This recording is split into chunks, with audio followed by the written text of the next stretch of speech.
আসসালামু আলাইকুম, শুভ সকাল সবাইকে। আজ আমরা একটু দূরে আমাদের পুকুরের মাঝখানে যে অ্যারোটারটা দেখতে পাচ্ছেন, যে অ্যারোটারের মাধ্যমে আমরা মাছ চাষ করি। অ্যারোটারটা পানির ভিতরে ডুবে গিয়েছে।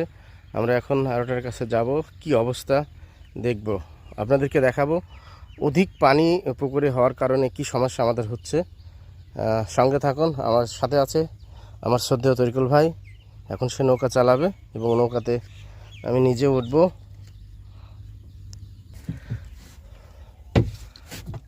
আমরা যাচ্ছি তরিকুল ভাইয়ের সাথে।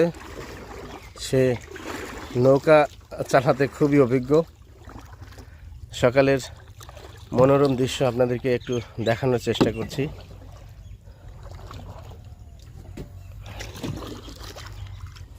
দেখুন, সকালবেলা নৌকাতে ওঠা মজাটাই আলাদা। সকালের এই মুক্ত বাতাসে আপনি যদি নিজেকে মেলে ধরতে পারেন, আপনার মনটা অনেক ভালো লাগবে। সারা রাত যত টেনশন করেছেন, সেই টেনশনটা দূর করার জন্য সকালবেলা বেরিয়ে পড়ুন প্রকৃতির মাঝে। কি অবস্থা! এটা হচ্ছে আমাদের অ্যারোটার অবস্থা খুবই খারাপ।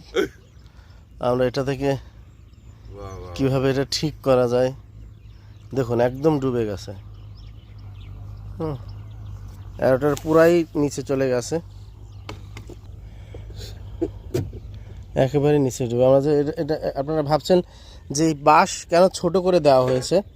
এই বাঁশ কিন্তু ছোট ছিল না। যখন আমরা অ্যারোটারটা এখানে ফিটিং করি, তখন কিন্তু এটা 2 থেকে 2.5 হাত আরও উপরে ছিল এই বাঁশটা। পানি এত নিচে ছিল, কিন্তু অতিরিক্ত বর্ষা হওয়ার কারণে আমাদের এটা পুরাই ডুবে গেছে। এখন কি সমাধান করা যায় আমাদের একটু ভাবতে হবে, দেখব। না, মোটর এখনও ডুবে নাই, দেখেন এই অবস্থায় আছে।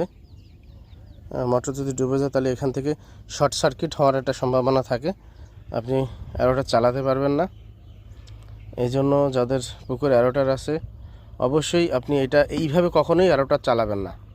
এটা থেকে বড় ধরনের বিপদ হওয়ার সম্ভাবনা থাকে।